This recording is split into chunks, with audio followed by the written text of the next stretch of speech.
Queen Camilla allegedly turned to a friend in a private moment and said 5 words that have now blown up the entire royal family. Meghan's brainwashed Harry. That sentence, from the Queen Consort, about her own stepson's wife, said out loud to someone who eventually told someone else, who eventually told Tom Bower. And Tom Bower put it in his new book. The book is called Betrayal: Power, Deceit, and the Fight for the Future of the Royal Family. It was published in March of this year. It has been serialized in the Times. And the moment that quote hit the public, Prince Harry, by every available account, went into full crisis mode. But that quote is not even the worst thing in the book. It is the third worst. Wait until you hear what number 1 is. Let's start with what we know. Bower's book, all 464 pages of it, is the most damning portrait of the modern royal family that any biographer has produced since Andrew Morton's Diana book in 1992. The serialization in the Times alone ran for 3 full weekends. The extracts went viral globally, and the Sussex camp, within 24 hours, issued what royal commentator Jenny Bond called a swift and blistering rebuttal. That speed of response tells you something. The Sussexes do not normally respond to books about them. They ignore most criticism. They have learned, painfully, that responding gives the story more oxygen. This time, they could not stop themselves. Why? Because the Camilla quote is the one quote that cannot be allowed to stand unchallenged. Not for the obvious reason, for a much darker reason. The reason has to do with what it implies about Harry's autonomy, about his agency, about whether the man who married Meghan was, in any meaningful sense, still in control of his own choices when he did it. That is the question Bower's book quietly poses, and it is the question that, by every available report, has Harry incandescent with rage. The Express ran with that exact word, incandescent. Not angry, not upset, incandescent. Because if the Queen Consort of the United Kingdom was, in private, telling her friends that the prince's wife had brainwashed him, then the entire post-2020 Sussex narrative has a different shape than the one the world has been told. And here is where the book gets really interesting. Because Bower does not stop at one quote, he stacks them. The second quote in the book is from inside Kensington Palace. It refers to how Prince William and Catherine, the Princess of Wales, viewed Meghan in the months before the Sussex departure. Bower's source, attributed to someone close to the Wales household, called her, in plain text, a threat. Not a difficult colleague, not a complicated sister-in-law, a threat. Stop on that word for a second, because William and Catherine, by every available account, are not people who use language casually. They are, in royal terms, the steadiest senior figures in the entire institution. They do not call people threats. They use careful, neutral, institutionally appropriate language. The only time members of the Wales household use the word threat about another royal is when they genuinely mean it. So what made Meghan a threat? According to Bower, 3 things. You will not believe what the third thing is. The first thing was the speed. Meghan moved through the family, through the institution, through the public consciousness, faster than any senior royal in living memory. Engagement to Harry within 18 months of meeting. Marriage within 24. First child within 36. By the standards of the British royal family, which usually operates on decades-long timelines, that pace alone was alarming. The second thing was the influence. Harry, in the years immediately after meeting Meghan, began behaving in ways his family did not recognize. Bower describes it in concrete terms. Quote, to please her, Harry was ignoring his old friends. He even changed his telephone number without telling his family. That detail, the phone number. Read it again. A senior royal, the grandson of the Queen, the son of the king, the brother of the future king, changed his telephone number, did not tell his family, did not give them the new number. They had to find out, in some other way, that they could no longer reach him. When a prince's family cannot reach him by phone, the institution has a problem. That was the institution's read in real time. Tom Bower has now confirmed it on the public record. But the phone number incident is not isolated. It is part of a pattern. Wait until you hear about the dinner. There was a private dinner, by Bower's account, that took place inside Kensington Palace, shortly before the engagement was made public. William and Catherine were hosting, Harry was there, Meghan was there. The conversation, according to one of the sources Bauer interviewed, was carefully friendly on the surface. Underneath, something else was happening. William, the source says, asked Harry directly whether he was certain about Meghan, about the speed, about the engagement. The question was framed as brotherly concern, the kind of question every older brother asks every younger brother before a major life decision. Harry, by the same source's account, did not respond well. He did not get angry in the conversation. He did not lash out. He simply, after the dinner, never spoke to William about Meghan in the same way again. The brotherly relationship, which had been the bedrock of Harry's adult life, started to cool from that moment onward. That detail, the dinner question, is the kind of small, specific thing that biographers like Bauer build entire chapters around. Because the specific moment that William and Harry's relationship began to deteriorate is, in royal history terms, the most consequential single moment of the past decade. Bauer puts that moment, by his sourcing, at that dinner. A single brotherly question, asked in good faith, became the rupture. The third thing was the most damaging, and it is the one I want to pull out, because it is the genuine bombshell in the book that nobody is talking about as much as the brainwashing quote. Bauer writes that Meghan, in the period before the Sussex exit, lamented Harry's unlikely chances of one day being king, just as she regretted the possibility that she would never be the queen. Pause on that sentence. She regretted the possibility that she would never be the queen. This is, according to Bauer's sourcing, what the senior royal household was hearing. From inside. From the people who actually overlapped with Meghan and Harry day to day. The conversation, at some point, was about thrones, about succession, about what could not happen because Harry was sixth in line, and would slip further with every Wales child born. If Bauer's source is right, that conversation alone explains almost everything that happened next. It explains the speed of the departure, the aggressive commercial monetization, the Oprah interview that framed the family as racist, the Netflix documentary, the Spare book, the continual production of content that, taken together, has done more damage to the British royal family's reputation than any single force since Diana's death. If you want to keep up with how this story keeps developing, do me one small favor. Tap that subscribe button. It is free, it takes a second, and it is the one thing that lets us keep doing the deep analysis the mainstream royal press will simply not do. Right, back to the explosive bits. Because before we go deeper, you have to understand how this connects back to Spare. Spare, published in January 2023, contained one passage about Camilla that the British press largely buried under the William altercation story. The passage was Harry's account of how he had felt, as a boy, when his father told him Camilla was going to become a permanent figure in their lives. Harry described, in the book's own words, his concerns that Camilla would be a wicked stepmother who would sacrifice him on her personal PR altar. Read that again. Sacrifice him on her personal PR altar. That is not gentle language. That is not the kind of language you use about a stepmother you have made peace with. That is the language of a son who has never accepted his father's second wife, and who has, for 2 decades, been waiting for confirmation that she is, in fact, exactly what he feared.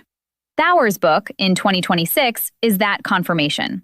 In the Spare account, Harry was a teenager imagining Camilla's future betrayal. In the Bauer account, Camilla, as queen, has now spoken the words that, in Harry's reading, prove the teenager was right. That is the emotional architecture inside the Sussex camp right now. Not a fresh hurt, a very, very old hurt, finally vindicated by the kind of high-credibility source that cannot be dismissed. And there is one more piece of context that explains why this particular quote is so damaging. Wait until you hear about the financial situation. Because Bauer's book, beyond all the family drama, also delves into the Sussex commercial empire. Bauer writes that the income streams from deals with Netflix and Spotify are, in his framing, under pressure. The Spotify deal collapsed in 2023. The Netflix deal is, by his reporting, not being renewed at original financial terms. The As Ever brand has, since the May 2025 Reddit glitch, been exposed as significantly less commercially successful than the press releases described. Add it all up, and you have a Sussex camp that is, by Bowers' account, financially constrained at the exact moment the brainwashing quote has emerged. Constrained income, public reputation eroding, and now, on top of everything else, a major Camilla bombshell that makes any return to royal income or institutional support permanently impossible. That is the perfect storm. And the storm broke in March of this year. The Sussexes are, by every available indicator, currently in the most difficult strategic position they have occupied at any point since they left Britain in 2020. Because the brainwashing quote is, by every available account, the one that broke Harry. Royal commentator Jenny Bond, writing for The Mirror, called it the line that appears to extinguish any prospect of reconciliation between the royal family. That is a strong claim. Bond is not a sensationalist. She covered Diana for years. She knows the family. When she says reconciliation is finished, she means it. Why does this single quote, more than the threat allegation or the Queen allegation, finish things? Because of who said it. Camilla. Not William, not Catherine, not Charles himself. Camilla, Harry's stepmother. The woman he wrote about in Spare in 2023 as the wicked stepmother figure, who had, by his account, leaked stories about him to the British press to advance her own image. The woman he has, on the available record, never reconciled with personally. This quote, in his reading, confirms everything he has long suspected about her. And here is where the story gets darker. Because Star magazine, this past week, ran a source claim that goes further than anything in Bowers' book. Harry, the source says, has come to believe that Camilla is, in his exact words, the main troublemaker of the whole royal feud. Not William, not Catherine, not the institution itself. His stepmother. Read that twice. For 6 years, the public narrative has framed the Sussex feud as primarily a brother versus brother story. William and Harry. The estrangement. The fight. The categorical line. That has been the dominant frame in every major media outlet covering the family. Harry's actual private view, according to the Star source, is that the real villain in the story is the woman his father married. Now think about what that means for the king. Charles is a man with cancer. Charles is also a man married to Camilla. Charles is, by every available account, doing the most patient, most diplomatic work of any senior royal to try to keep some kind of relationship open with his younger son. And his younger son, in private, blames the woman he sleeps next to every night for the entire family rift. That is not a workable foundation for reconciliation. That is a structural impossibility. Because for any meaningful repair to happen, Harry would need to make peace with Camilla. Not just sit through a dinner with her. Make actual peace. Acknowledge her role. Allow her into his children's lives if the reconciliation ever extends that far. And Bowers' book, on top of Harry's existing Spare-era hostility, makes that almost mathematically impossible. But here is the deepest cut, the one nobody is saying. Camilla is not just Harry's stepmother in a generic sense. Camilla is the woman who, for 2 decades, was the love rival to Diana. The woman around whom Diana's entire marriage collapsed. The woman whom Diana, in her famous 1995 Panorama interview with Martin Bashir, identified as the third person in the marriage. Quote, "There were 3 of us in this marriage, so it was a bit crowded." That sentence is the sentence Harry grew up watching played on every news bulletin in Britain. Camilla, in Diana's framing, was the person who ruined his mother's life. And now, in 2026, that same woman is the person who, by Bowers' account, has privately accused his wife of brainwashing him. The symmetry is brutal. Diana said Camilla was the third person in her marriage. Camilla, in private, has now said Meghan is the controlling force in Harry's marriage. 2 accusations across 2 generations. Both about the wife of the next down royal. Both made by the woman the public considers the central female figure in each scenario. And Harry, watching it unfold in 2026, with his stepmother now occupying the role his mother once attacked, has, by every available source, drawn the obvious parallel. His mother was destroyed, in his reading, by the institution's protection of Camilla. His wife, in his reading, is now being attacked by the same Camilla, with the same institutional support. That is the emotional architecture inside Harry's head, by every available account from people who know him. It is not a casual feud. It is a generational replay of the most painful chapter of his childhood. And Camilla is, in his mind, doing to his wife exactly what he believes she once did to his mother. You cannot reconcile with that. Not while the woman in question is still alive. Not while she is still queen. The brainwashing quote did not just damage Camilla in the eyes of the British public. It guaranteed Harry will never be able to forgive her. Which means it guaranteed, by extension, that the king will spend his final years choosing every single day between his wife and his son. That is the actual stakes of this book. Not gossip, not tabloid fodder. The stakes are the king's emotional life during his cancer treatment. Bower, in writing what he wrote, did that knowingly. He is not a soft journalist. He is, by every account, a man who pursues stories like a prosecutor. Now stop, because I need to address something about Bower himself. Because the Sussex camp has, in their rebuttal, attacked Bower's credibility. They have called him fixated. They have called his commentary deranged. They have suggested he is, in their phrase, on a mission to destroy them. So, who is Tom Bower? Bower is a former BBC journalist. He spent decades as one of the most pursued investigative reporters in British media. He has written previous biographies of Robert Maxwell, of Mohammed Al-Fayed, of Tony Blair, of Prince Charles himself. Every one of those books was, at the time of publication, dismissed by its subject as fixation, conspiracy, melodrama. Every one of those books, in subsequent years, has been broadly confirmed by the historical record. That track record matters, because the Sussex camp's attempt to dismiss Bower as a fixated critic is the exact same dismissal that every previous subject of his investigations has tried, and that has, in the long run, never held up. When Bower writes that Camilla called Meghan a brainwasher, the person you are deciding whether to believe is not a tabloid columnist. It is one of the most senior investigative journalists Britain has produced in the past 40 years. That is who said it. With sourcing, in a book published by a major publisher, with legal counsel reviewing every line. The Sussex camp knew, when they responded, that they were taking on someone with a reputation for being right, and they responded anyway, within 24 hours, with maximum force. That speed of response, in journalistic terms, is itself an admission. You do not move that fast against a credible source unless you are genuinely afraid of the damage. And he had more. Wait until you hear about the Andrew connection, because this one connects everything. Bower writes, in a passage that has not been picked up as widely as the Camilla quote, but that may be the most strategically important paragraph in the book, that the public downfall of Prince Andrew shocked Harry.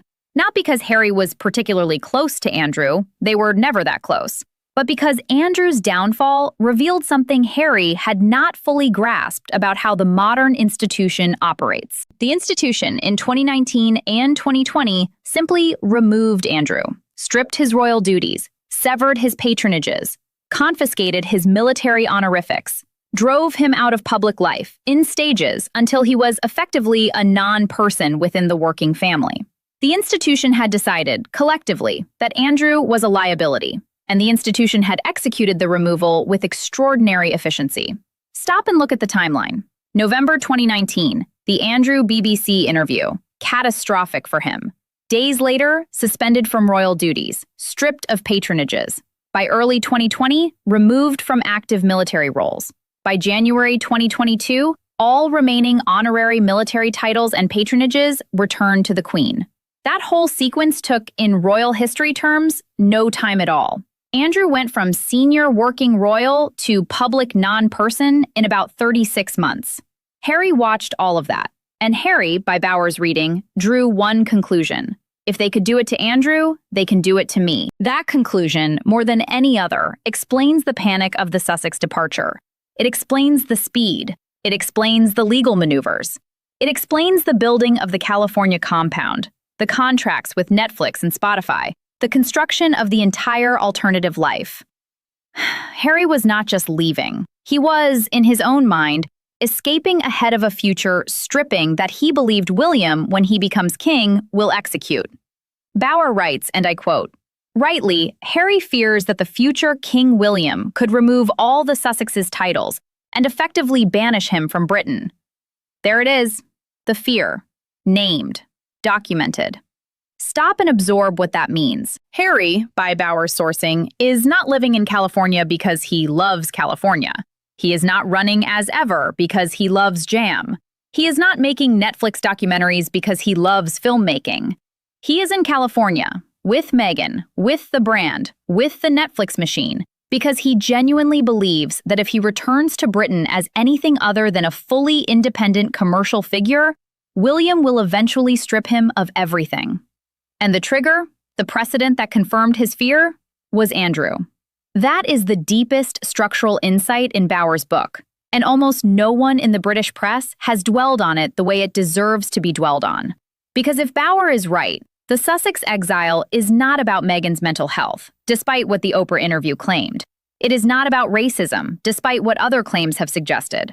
It is not about privacy, despite what the official statements say. It is about Andrew. The Andrew downfall is the moment Harry decided he had to leave. And the leaving was, in his own mind, pre-emptive self-preservation. He left before he could be removed. That reframing, if true, changes everything we thought we understood about the past 6 years. Now you have to ask yourself a question. If the real reason for the Sussex exit was a pre-emptive escape from feared future title stripping by William, then everything Harry and Meghan have done since 2020 starts to make a different kind of sense. Every commercial deal becomes a hedge against future banishment. Every media production becomes insurance. Every public statement becomes a tool of leverage against the day William ascends. And if all of that is true, the brainwashing quote from Camilla starts to look less like a personal insult and more like a strategic disclosure. Camilla, in saying that Meghan brainwashed Harry, was identifying, possibly correctly, the source of the strategic decision-making, the architect of the escape plan, the person who had, in her reading, persuaded the prince that the institution he had been born into was going to do to him what it had done to his uncle. That is a much more dangerous claim than a gossipy aside. It is, in plain terms, an accusation that Meghan engineered the entire Sussex departure based on a calculated reading of institutional risk. Read in that light, the Sussex spokesperson's response to Bower's book makes more sense too. The spokesperson called Bower's commentary deranged conspiracy and melodrama. That phrase, deranged conspiracy, is the language you use against an accuser whose accusation, if taken seriously, would be devastating to your client. You do not call a soft critic deranged. You call a dangerous critic deranged. The Sussex camp understood what Bower had actually done, and they responded with maximum force. But here is the part that no one is talking about. The part that, for me, is the most uncomfortable in the entire Bower analysis. The brainwashing quote was not Bower's invention. It was not anonymous sourcing. It was attributed to Camilla, via a friend, who told Bower directly, which means Camilla, at some point, said it to someone she trusted, in a moment of candor. That is the deepest evidence in the book, because the public Camilla is, by every available account, the most disciplined senior royal in the family. She does not gossip, she does not give interviews, she does not leak. She does not give the press anything they have not already extracted from her. The fact that she said this, in private, to a friend who eventually told Bower, suggests something specific about how she actually feels. She is, by this account, not just polite about Meghan in public and silent in private. She is, by this account, privately convinced that Meghan is, structurally, a problem for the family.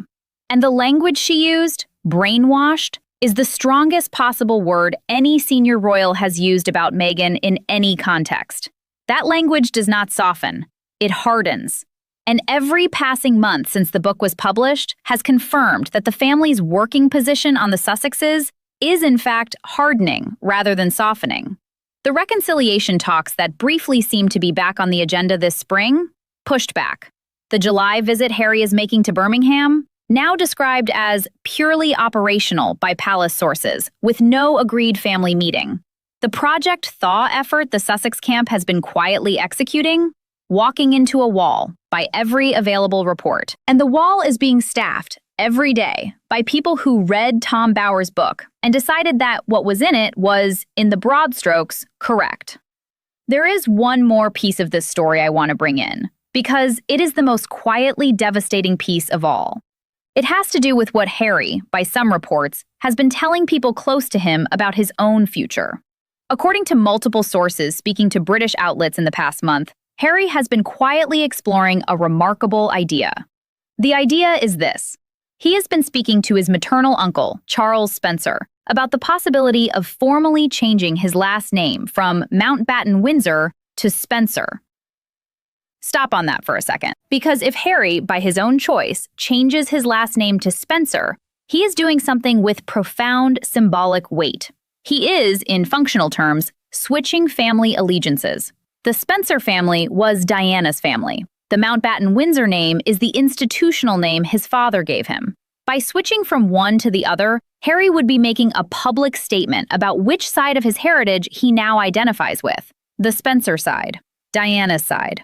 The side that, by his apparent reasoning, has not betrayed him. That conversation, if it is happening, is the most significant single move Harry could make, because it would, in effect, complete a process that has been underway since Spare was published. The process of formally severing the institutional identity that he was born into. If Harry becomes Harry Spencer, he is no longer, in any meaningful sense, a royal at all. He is Diana's son, in California, running a lifestyle brand, with his wife, who happens to have once been a working royal, but has now relinquished even that historical connection. That is a remarkable possible future. And Charles Spencer, by every available account, has been receptive but cautious. Spencer is a careful man. He has spent decades managing the Diana legacy. He understands what the symbolic weight of a name change would mean. He has not, as far as we know, refused. But he has not, by any available report, fully endorsed it either. The conversation is open, and Camilla, in her private remark to her friend, may have been seeing the early signals of exactly this kind of decision being made. The phone number changes, the friendship cuts, the brand building, the Spencer reach-outs. All of it, when you string it together, paints a picture of a man slowly, methodically, removing himself from one family identity and assuming another. In that reading, brainwashed is perhaps the wrong word. The word might be redirected, or reoriented, or persuaded to choose differently. But brainwashed is the word Camilla used, because brainwashed is the word that captures, from her perspective, the experience of watching a stepson she had cautiously begun to know in his adolescence slowly become unrecognizable in his 30s. Whether that experience reflects what actually happened to Harry, or whether it reflects Camilla's failure to understand the choices a grown adult was making for entirely valid reasons of his own, depends on which side of this story you sit on. The British public, by every available poll, is sitting on Camilla's side. The American public, by every available poll, is sitting on Harry's side. And the family, by every available report, is permanently divided along similar lines, with Charles isolated in the middle and trying, in his last years, to hold both sides together at once. Now stop and think about what the public opinion data actually shows.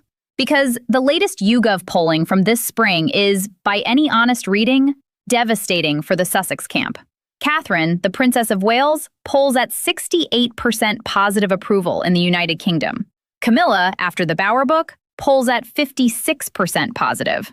Charles polls at 52%. William polls at 61%. Meghan, Duchess of Sussex, polls at 23% positive. 23. Read that again.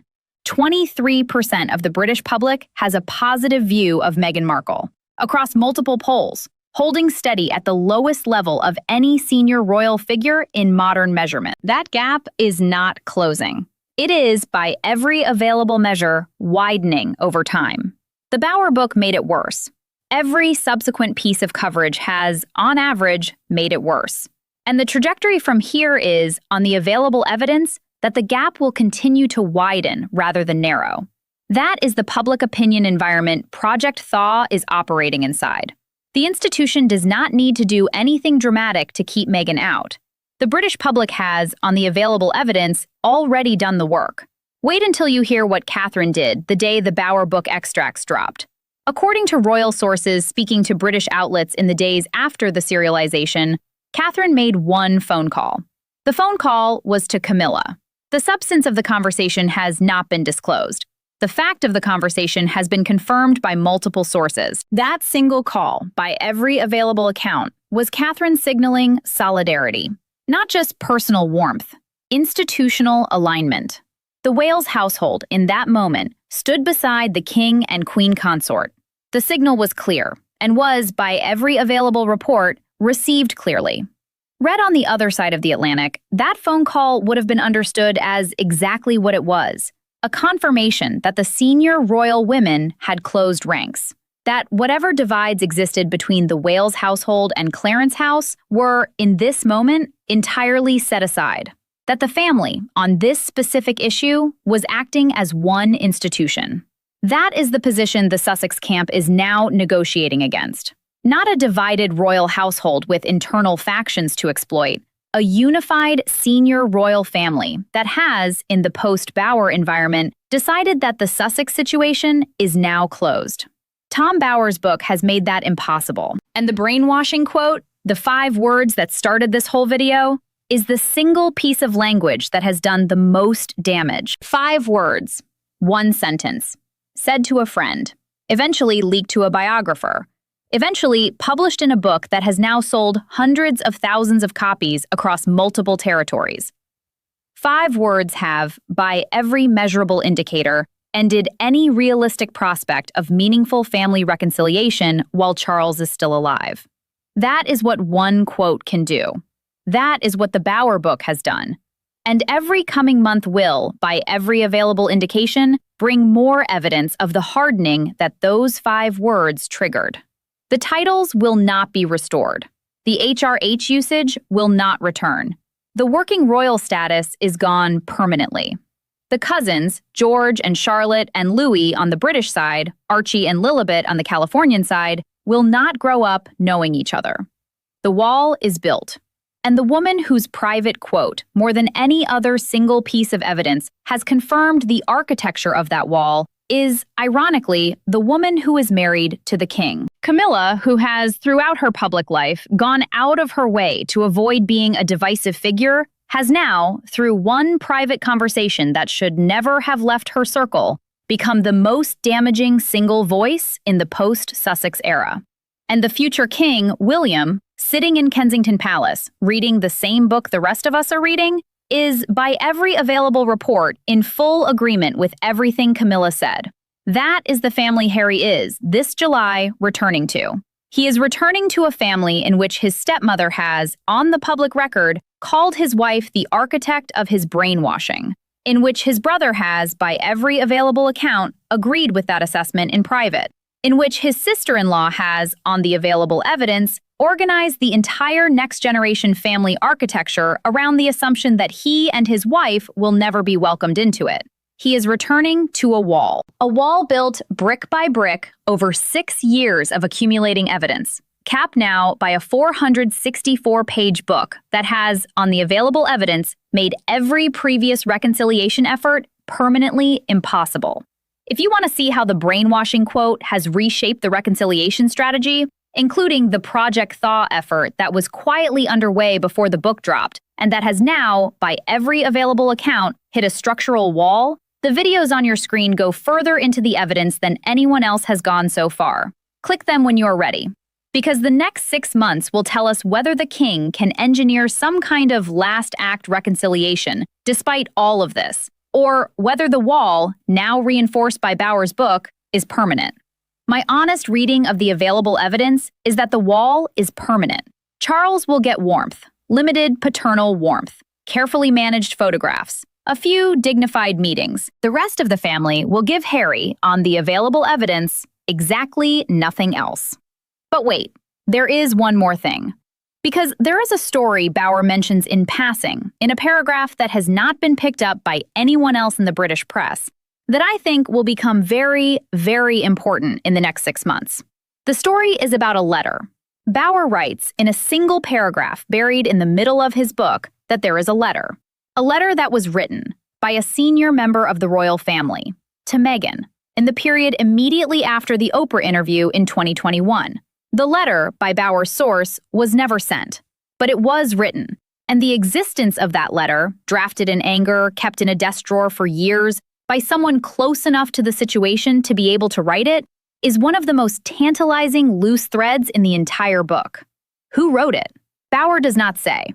He attributes it carefully. He hints. He does not name. But the implication, when you read the passage carefully, is that the author of the letter was the late Queen, Elizabeth herself, drafted, by Bower's reading, in the days after the racism allegations were made on the Oprah interview, containing, by Bower's reading, the most direct correction of the Sussex narrative that the Queen never publicly delivered.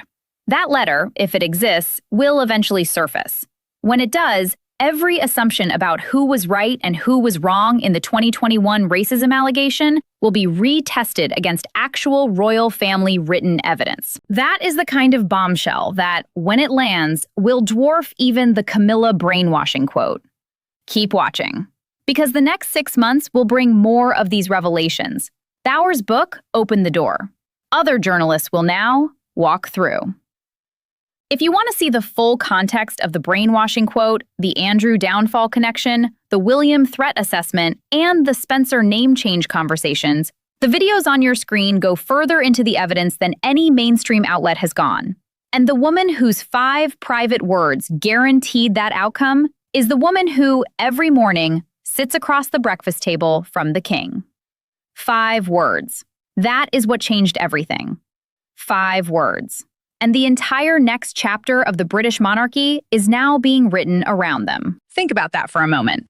In a 600-year-old institution, with thousands of major historical events on the record, with 2 world wars, 3 abdications, 5 royal weddings of the present generation, 2 cancer announcements, 1 global pandemic, and an entire post-Diana cultural shift, the single most consequential piece of evidence to emerge in 2026 is 5 private words, said by 1 Queen Consort to 1 friend about 1 Duchess. 5 words that, by the available evidence, have ended the prospect of family repair for the remainder of Charles's reign. That is what history is going to record. And the woman who said them, whether she meant for them to leave her circle or not, is now the central figure in a story she almost certainly never wanted to be central to. Keep watching this channel, because the story is not finished. It is, on the available evidence, only just beginning to play out in earnest. And we are going to keep tracking every move, every leak, every quietly devastating quote that emerges from the most consequential royal book of the modern era. The Bower book changed everything, and Camilla, by accident or by design, is now the center of gravity of the whole story.